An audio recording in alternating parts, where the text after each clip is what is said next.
Selamat menyaksikan obrolan saya dengan Mas Amin Tohari. Terima kasih Mas Amin bersedia untuk hadir di dalam obrolan awal kita yang mudah-mudahan nanti bisa berlanjut. Terima kasih Pak Pur. Para pemirsa, Mas Amin Tohari ini adalah Doktor Ilmu Politik dari jurusan Politik dan Pemerintahan UGM yang tinggal di lereng Merapi. Dan observasinya, risetnya, pengamatan dia tentang fenomena di sekitar Gunung Merapi bisa kita jadikan contoh kasus, showcase untuk bisa memahami bagaimana dinamika kebijakan, praktek kebijakan yang terjadi dan kemudian bisa kita pahami secara teoritik. Jadi di dua video yang kita siapkan, video pertama Mas Amin akan membeberkan kepada kita praktek kebijakan social practices in policy making itu dari pengamatannya, dan di situ beliau bisa menceritakan simpang siurnya atau rebutan makna dari kebijakan-kebijakan yang terjadi, dan itu terjadi di ruang dan waktu yang sama sehingga pemahaman yang sektoral dan seterusnya itu ya diabaikan karena tidak ada keharusan untuk memahami kebijakan sebagai keniscayaan sektoral. Dan problem analis yang mencoba untuk memahami dalam satu perspektif tertentu itu justru merepotkan. Oleh karena itu dia sebagai pengamat dan pelaku dari realita di lereng Merapi akan bercerita kepada kita di video pertama. Saya dan Mas Amin akan mengobrolkan tentang social practices, praktek kebijakan. Mari kita lanjutkan obrolan.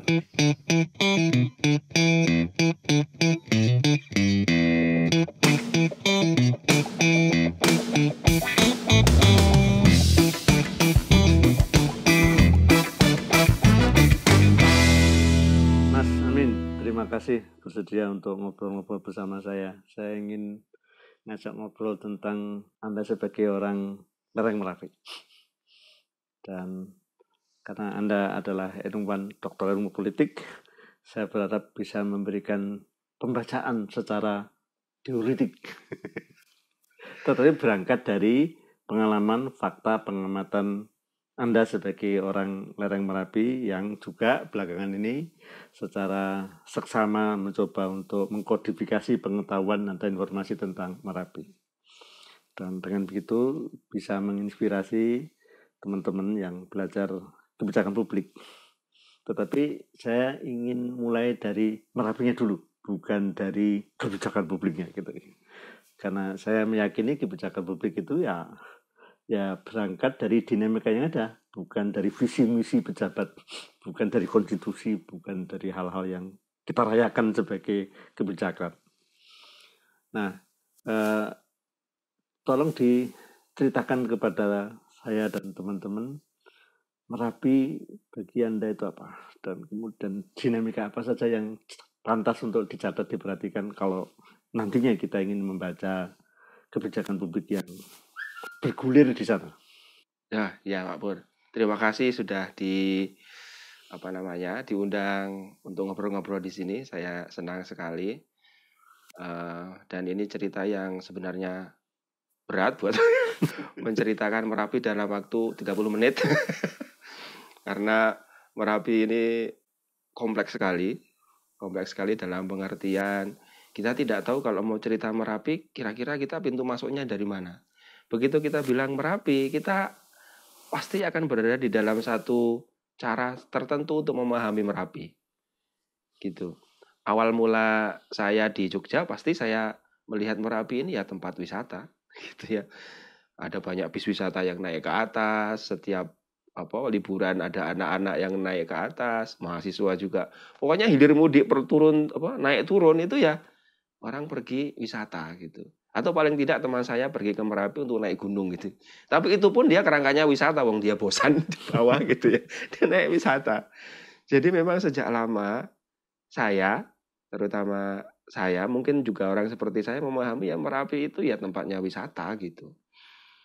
Nah, dan itu yang menjadi kerangka ketika saya memahami Merapi. Nah, begitu tahun 2020 yang lalu saya pindah ke Merapi, kemudian saya mencoba memahami gunung ini sebenarnya apa gitu. Dengan ilmu politik yang saya punya gitu ya. Gimana ya kalau kita memahami Merapi ini dalam kacamata politik gitu ya. Tentu saja saya tidak bisa memahaminya kalau pakai ilmu politik yang yang mungkin sifatnya kontestasi pemilih elektoral, enggak. Tapi Merapi ini saya kemudian membaca Merapi dengan pertanyaan yang sederhana. Kira-kira kalau saya sebagai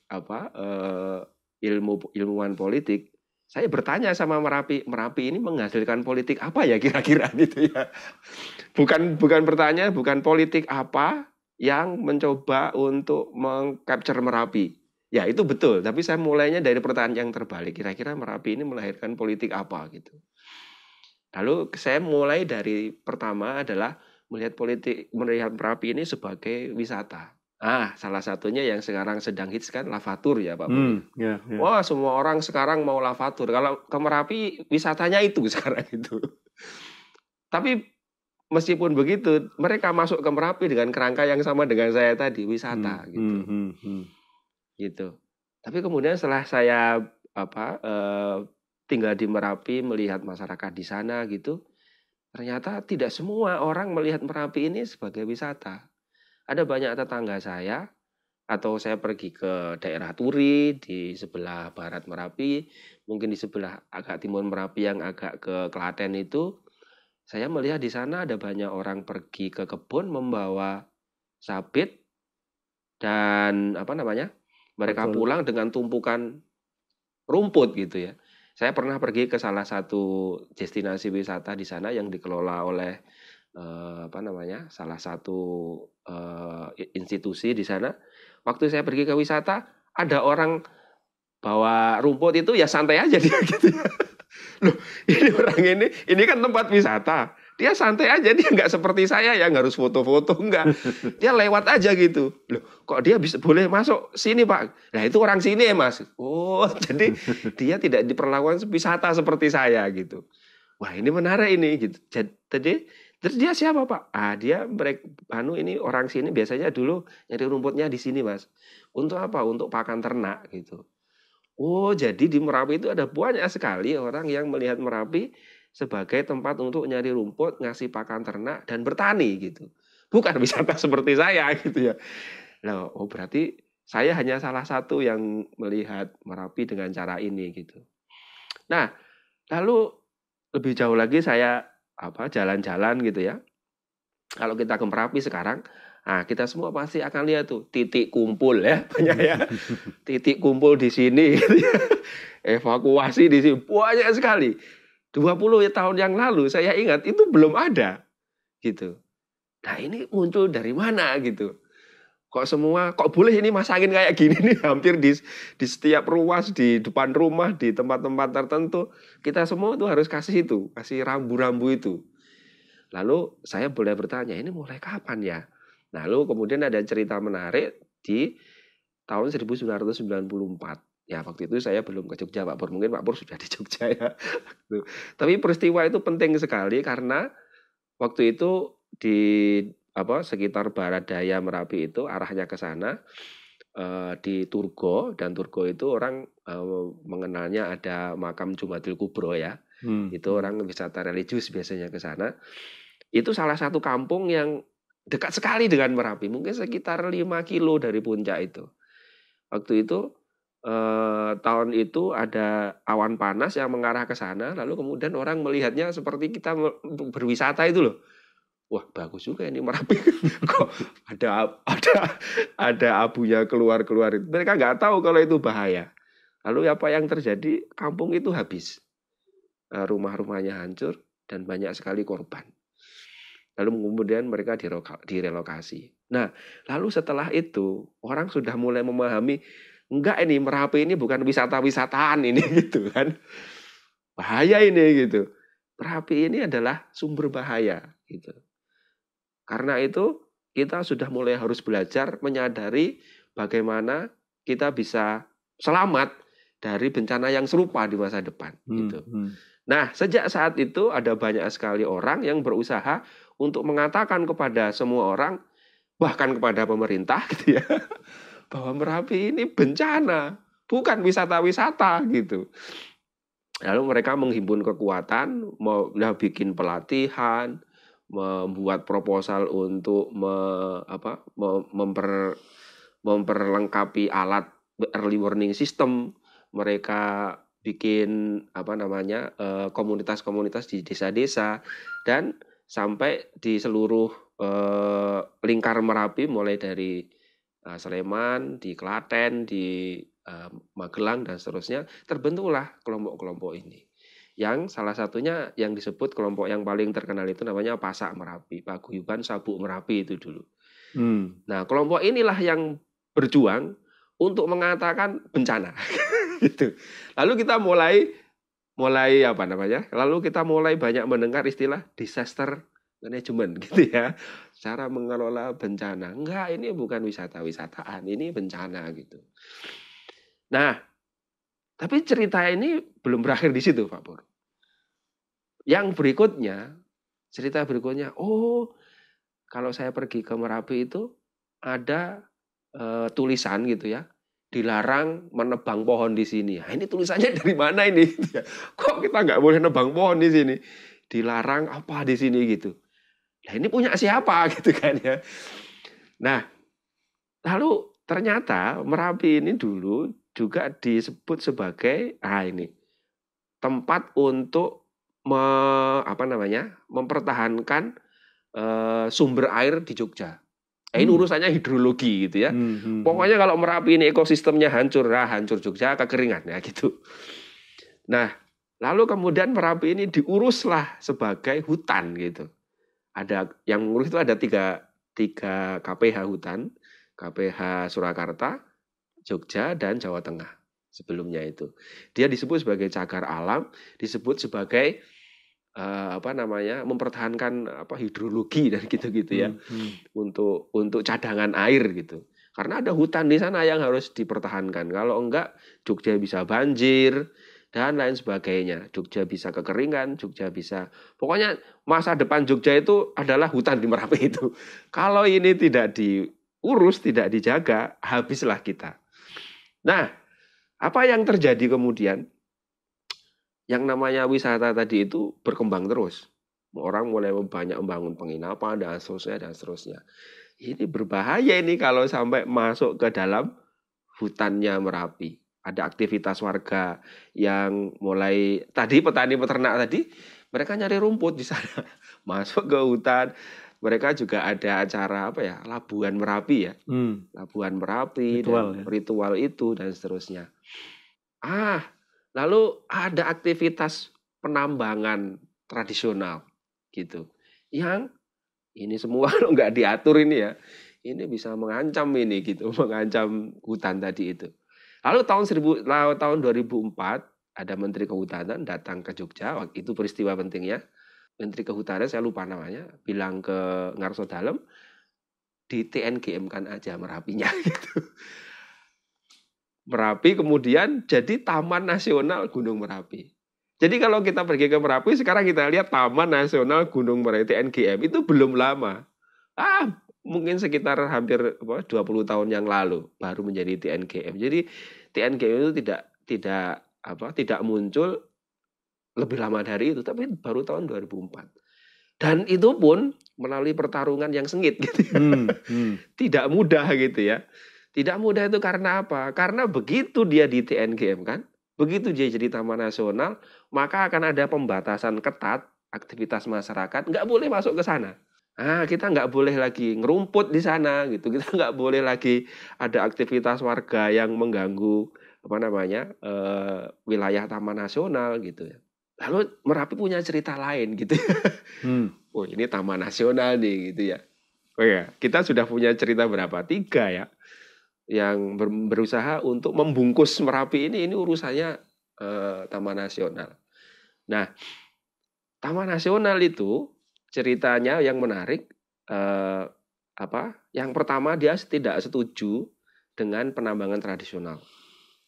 Lalu kemudian yang kedua, dia akan merasa terancam kalau ada kegiatan masyarakat yang semakin masif masuk ke daerah kehutanan, ke wilayah hutan itu.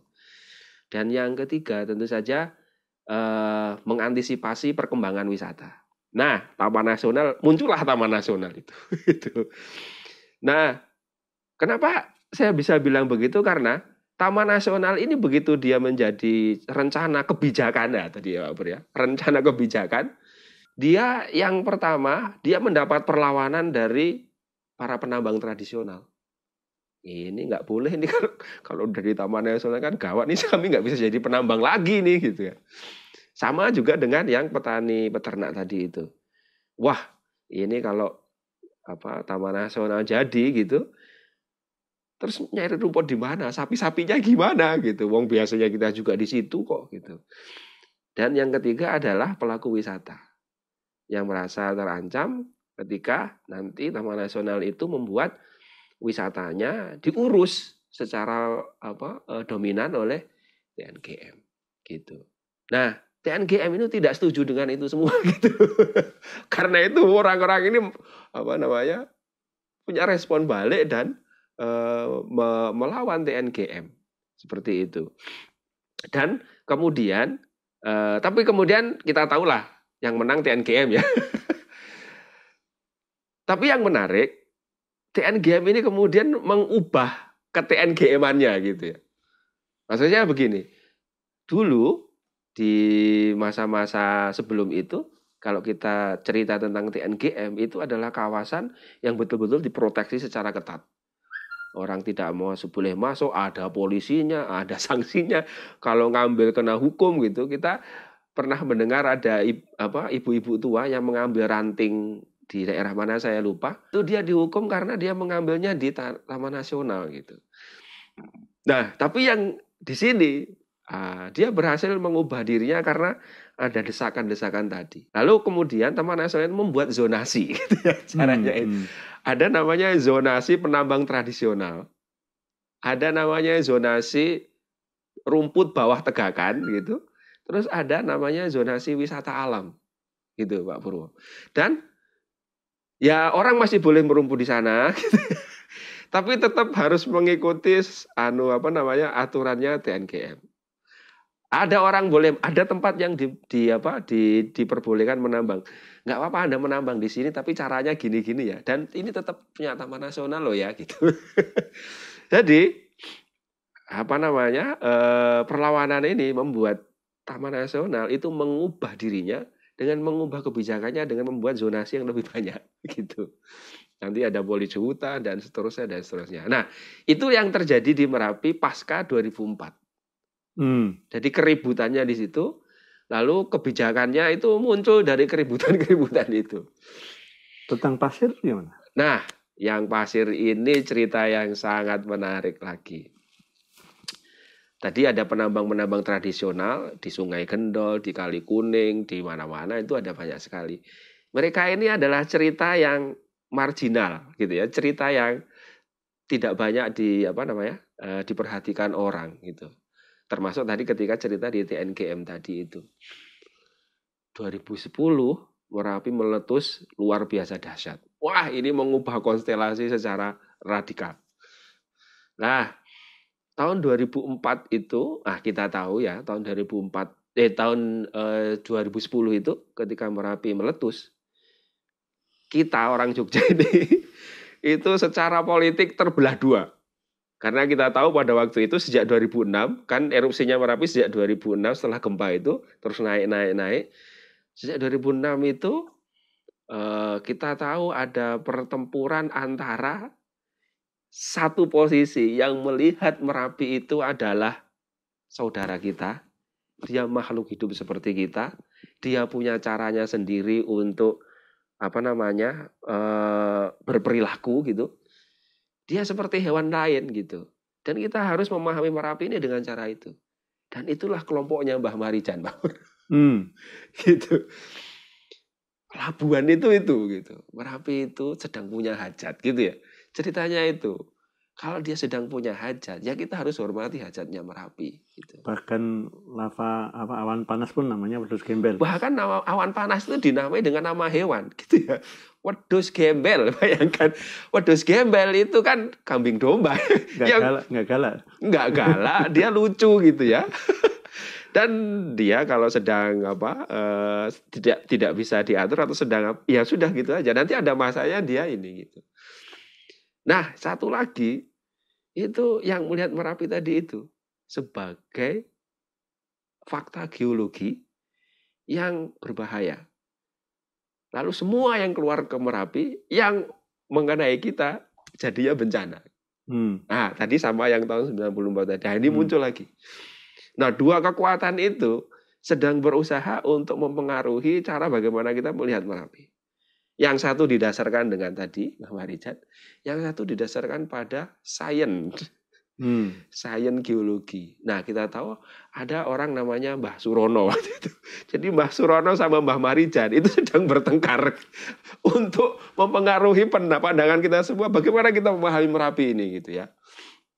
Tahun 2006 kita tahu, begitu Gubernur Yogyakarta meminta Mbah Marijan turun, Mbah Marijan malah naik ke atas.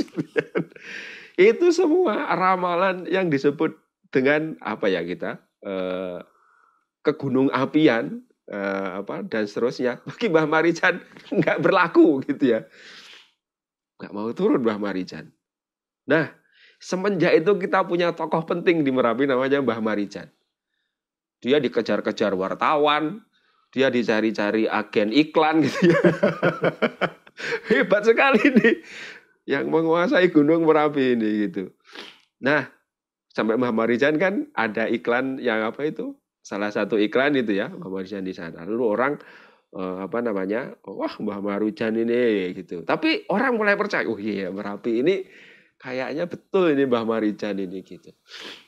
Tapi kemudian tahun 2010 Merapi meletus dengan sangat dahsyat. Dan Mbah Rono yang dari sains modern geologi tadi itu juga berusaha terus mengatakan ini bencana, kita harus menyingkir, kita harus ngungsi dan seterusnya gitu. Nah, tahun itu Mbah Marijan meninggal di rumahnya pada waktu itu. Lalu kemudian semua orang harus menyingkir, menjauh dari Merapi. Harus mengungsi. Wah, itu cerita luar biasa. Mengungsi di Maguwo, mengungsi di tempat saudaranya, mengungsi. Pokoknya orang harus menjauh semuanya. Sampai Mbah Marijan meninggal. Nah, pertarungan itu dimenangkan oleh, bisa saya kata, dimenangkan oleh sains modern ini loh, yang mengatakan Merapi itu sebagai bencana. Sebelumnya, kita bahkan tidak boleh mengatakan itu adalah bencana. Nggak boleh, karena itu hajat. Punya hajat. Nah, bagi disasteris ini gitu ya, enggak, itu bahaya, itu bencana. Dan kita harus menyingkir.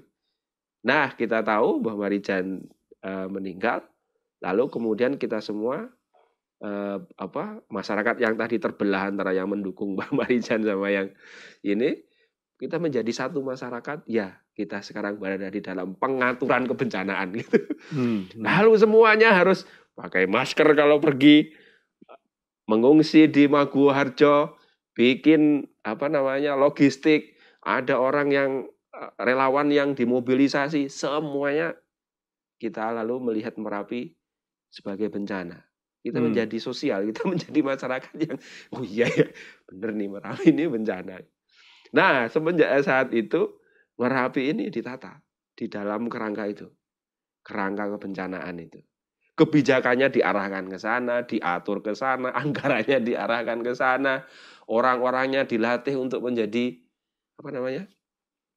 relawan bencana. Tagana, desa-desa disiapkan semuanya untuk siap bencana Ada desa Tagana ya, desa tangguh bencana.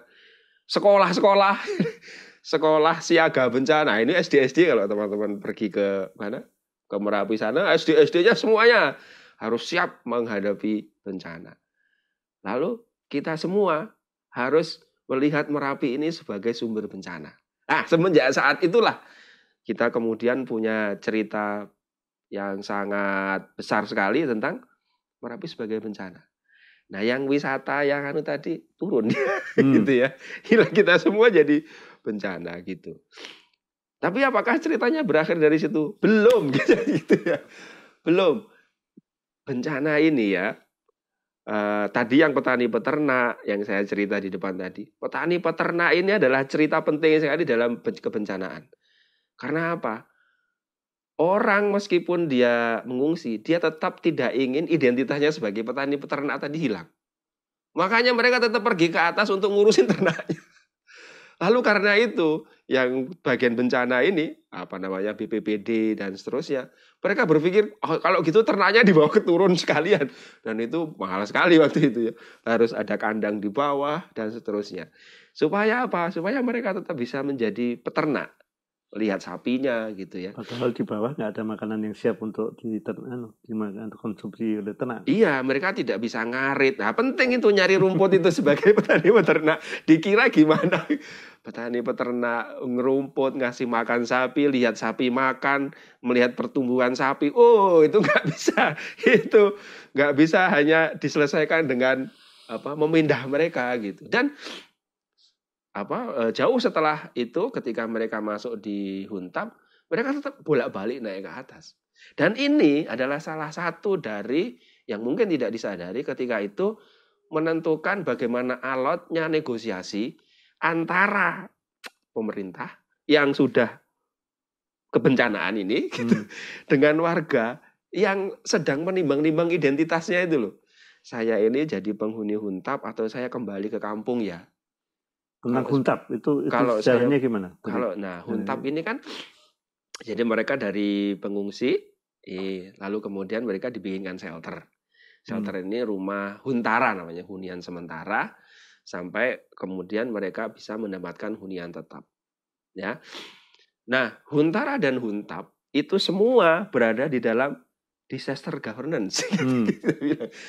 Jadi disaster governance tadi ya, dia menghasilkan subjek dan objek yang spesifik. Jadi tadi saya kalau pergi ke Merapi lewat retribusi wisatawan saya gitu. Begitu saya menghuni Huntap, saya adalah korban erupsi gitu. Dan Anda diperlakukan khusus itu dengan cara kebencanaan. Nah, bagaimana kebencanaan ini sampai kemudian kebencanaan ini menghasilkan namanya Huntara dan Huntap tadi. Nah, Huntara itu waktunya bervariasi, ada yang hampir 1 tahun, ada yang 6 bulan gitu ya, sampai menunggu hunian tetapnya jadi gitu. Nah, beberapa waktu yang lalu saya ketemu dengan penghuni Huntap ini dan mereka bercerita bagaimana stresnya mereka ketika harus memutuskan tetap di sana atau balik ke rumah gitu ya. Nah, pemerintah menginginkan mereka harus menghuni Huntap. Karena apa? Di sana sudah jadi kawasan rawan bencana. Tidak boleh dihuni, tidak boleh ada bangunan permanen gitu ya. Soal itu bolehlah gitu ya. Tapi kan intinya semua mau diatur dengan bencana nih gitu. Dan sampai di sini kita lihat ya bagaimana bencana menjadi satu rezim tertentu gitu ya. Yang mengurus orang dengan cara tertentu, menamai mereka dengan cara tertentu gitu. Lalu gini, dari dinamika Huntara Huntap itu kan kemudian lahirlah ide yang menurut saya mengejutkan. Situasi kebencanaan, tagline kebencanaan itu justru menjadi tagline kepariwisataan dan judulnya adalah Lavatur. Nah, ini menarik lagi. Ini tadi sama dengan ini ada cerita yang sama antara petani peternak dengan pariwisata. Ya, pariwisata, petani peternak semuanya menyingkir ketika kebencanaan menguasai. Kan dia serba mencakup ini ya, menguasai. Lalu si wisata ini gimana caranya saya bisa masuk dan menginterupsi atau mengintervensi si bencana ini gitu. Karena kemudian wisata itu wilayah itu menjadi wilayah KRB yang tidak bisa dihuni. Nah, si rezim kebencanaan dia menciptakan itu kawasan KRB 1, KRB 2, KRB 3. Kalau Anda masuk di kawasan KRB 1 begini. Kalau Anda masuk di kawasan KRB 2 begini caranya. Dan begitu. Cerita yang menarik Mas Amim. ada banyak hal yang terjadi di dalam ruang tertentu, dalam hal ini kawasan Merapi, dan ada sekian banyak aspek atau sektor yang berebut pengaruh. Saya garis bawahi berebut pengaruh, karena ternyata kebijakan yang kita amati dari lapangan itu saling berkontestasi, saling berebut pengaruh. Dan salah satu yang menonjol tadi dalam adu pengaruh itu antara, dalam tanda kutip, rezimnya Mbah Marijan yang merepresentasi alam pikir asli atau tradisional, saya nggak suka mengatakan tradisional itu, dan mungkin alam pikir modern scientific direpresentasikan oleh Mbah Surono yang tadi rezimnya rezim geologi dan kata kuncinya juga beda-beda. Kalau disederhanakan, menurut sampean gimana cara membahasakan praktek sosial itu dalam konteks Merapi? Ya, itu pertanyaan yang menarik sekali Pak Purwo. Jadi cerita panjang yang kemana-mana tadi itu sebetulnya mau ngomong apa? Itu juga pertanyaan besar buat saya. Jadi ini sebetulnya menunjukkan apa ya kepada saya. Yang pertama, yang jelas Merapi itu berubah-ubah. Kadang dia muncul sebagai petani peternak, kadang dia muncul sebagai taman nasional, kadang dia muncul sebagai wisata gitu. Kadang juga dia muncul sebagai penambang pasir gitu. Macam-macam. Jadi Merapi ini nggak pernah bisa ditunggalkan gitu ya. Nggak pernah bisa ditunggalkan. Itu yang pertama, Merapi ini terus berubah gitu ya. Dan perubahannya Merapi ini tadi tergantung interaksi antar satu sama lain dari cerita saya tadi, wisata, berinteraksi dengan bencana, dan seterusnya. Gitu. Bahkan pun ketika bencana ini menjadi dominan, dia mau tidak mau harus mengakomodir yang lain gitu, supaya dia tetap bisa dianggap sebagai sesuatu yang legitimate. Gitu. Nah, pada saat si bencana ini dia mengakomodir kemauannya wisata, gitu. Kalau di KRB 3 itu, menurut kebijakannya kebencanaan, ini bisa kita baca di undang-undang kebencanaan seterusnya. KRB 3 itu nggak boleh diapa-apain, gitu. Nggak boleh diapa-apain. Nah, kalau mengikuti ini, gitu ya, itu nggak boleh ada aktivitas apapun di sana. Tapi kita lihat lavatur itu kemana-mana. Dia pergi ke bunker, dia pergi. Semua aktivitas penting lavatur itu ada di KRB 3. Si kebijakan kebencanaan tadi, mau nggak mau kan dia mengakomodir wisata ini, gitu. Jadi kita nggak jelas ini yang ngatur wisata ini bencana atau wisata yang ngatur bencana, gitu. Maksudnya ini yang ngatur wisata ini kebencanaan atau kewisataan yang mengatur bencana, gitu. Kan jadi nggak jelas gitu ya. Tapi justru di situ semuanya bisa jalan gitu. Kita bisa lihat kalau kita nongkrong di kafe di sana, kita bisa lihat orang-orang pergi pakai jeep lavatur. Kita bisa melihat Merapi yang sedang indah di sana, lalu ada penambang di sana. Semuanya terlibat di dalam kompleksitas yang membentuk Merapi itu. Gitu. Itu yang kedua saya kira. Karena realitasnya berubah-ubah ini, maka kebijakan terhadap Merapi itu berubah-ubah juga. Gitu. Cobalah kita review kebijakan Merapi itu dari tahun kapan sampai tahun kapan. Pasti berubah-ubah. Gitu ya. Karena dia tidak bisa menghindari kompleksitas ini. Maka dari itu yang bagi saya kemudian kalau kita belajar kebijakan, yang pertama yang paling penting adalah bukan kita belajar proses kebijakannya bagaimana, kompleksitasnya itu loh kayak gimana. Dalam pengertian yang lain, politiknya kayak gimana gitu. Kalau kita politik ini kita lihat seperti ini, kita baru bisa mikir, oh ya kebijakannya kayak gimana ya gitu. Dan yang berikutnya, saya nggak tahu yang ketiga atau yang keempat, kebijakan itu terlibat di dalam politik ini. Gitu. Bagaimana kemudian kalau kita lihat kebijakan tentang TNGM, dia kan menyingkirkan penambang. Sekali kita bikin rumusan kebijakan tertentu yang berusaha untuk mengatur dengan cara tertentu, itu artinya kita menegasikan yang lain itu. Dan pada saat itu terjadi, akan ada upaya balik dari yang disingkirkan tadi untuk mengokupasi. Seperti cerita tentang lavatur tadi itu Pak Purwo. Lavatur itu orang-orang masuk ke kawasan bencana. Nah, yang lavatur gimana? Anda harus ini loh, kawasan bencana gampang gitu ya. Kita semua relawan bencana, sopir-sopir truk itu gitu. Gitu. Supaya apa? Supaya dia bisa menghindar nih dari pembatasan si bencana ini gitu. Yang bencana nanti pokoknya kalau Merapinya apalagi erupsi harus menyingkir, siap gitu kan. Nah, kemudian yang bikin pusing lagi ini ya Dinas Pariwisata. Dinas Pariwisata itu kan dia harus mengatur kepariwisataan. Nah, terhadap si lavatur ini bingung. Bingungnya gimana? Ini mau dikasih izin usaha pariwisata apa enggak? Kalau mau dikasih izin usaha pariwisata, bertabrakan dengan kebencanaan. Itu yang pertama. Yang kedua, jeep-jeepnya itu, gitu ya, itu kan dia harus lengkap dan seterusnya. Surat-suratnya harus keselamatan. Tapi ini kan tur, gitu ya. Tapi ada lavanya, gitu ya. Terus gimana? Ini dikasih apa enggak, gitu ya. Nah, terhadap peristiwa ini, keadaan seperti ini, yang dilakukan ke depan menurut saya ada dua bagi Dinas Pariwisata. Dia nggak kasih izin atau dia mengubah caranya memahami, gitu. Sehingga dia bikin kebijakan baru, gitu. Sehingga kalau ada wisata di lokasi kayak gini, kita bisa kasih izin, gitu.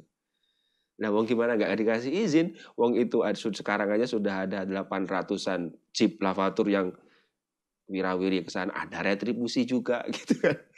Mau nggak? Oh ya, sekarang Dinas Pariwisata mau memperbaiki jalan di sana. Nggak bisa karena itu masih lokasi kerawanan bencana. Nah, kerawanan bencana pun akan mengubah dirinya untuk mendefinisikan ulang apa yang dia sebut dengan kerawanan bencana, gitu ya. Artinya kebijakan itu berubah dengan ini seperti ini, saling silang menyilang begini, gitu. Nah, kebijakan itu tidak muncul di ruang kosong, sehingga karena dia kebijakan itu terlibat di dalam politik, selama ini kan dihilangkan politiknya menjadi sesuatu yang sangat rapi, gitu ya. Nah, kebijakan itu kan dia mau menunggalkan pemahaman ya. Ini Merapi ini enaknya diatur kayak gimana ya. Begitu kita bilang mau diatur kayak gimana, kita pasti pergi ke dalam satu perspektif tertentu. Ketika kita pergi ke dalam satu perspektif tertentu, itu artinya ada posisi-posisi subjek-subjek lain, identitas-identitas lain yang disingkirkan. Gitu. Ya minimal nggak dianu lah gitu ya.